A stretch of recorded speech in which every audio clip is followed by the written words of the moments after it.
நிறவன பூதமையும் விளங்கிய விகார பாட்டின் வேறுபாடுற்ற வீக்கம் கலங்குவதவரை கண்டால் அவன்பர் கைவில் எழுதி இலங்கையர் பொருதாரன்றே மறைகளுக்கு உறுதியாவார்.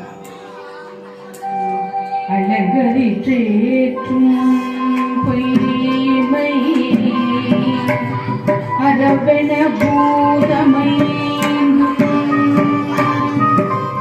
விளங்கிய விகார பாட்டின் வேறுபாடற்ற வீக்கம் கலங்குவதவரை கண்டால் அவரின்பர் கையிலே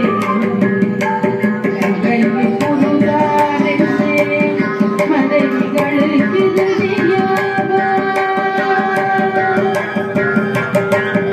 அலைகளில் தோன்றும் பொய்மை அரவு என எவரை கண்டால் பூதம் அழிக்கும் விளங்கிய விகார பாட்டில் வேறுபாடுற்ற வீக்கம் கலங்குவது மறைகளுக்கு இறுதியாவார். அவரே கைவில் ஏந்தி இலங்கையில் பொறுத்தார். உண்மை பொருளாகிய மாலையை உள்ளபடி கண்டால் முன் அம்மாலையால் தோன்ற பொருளாகிய பாம்பு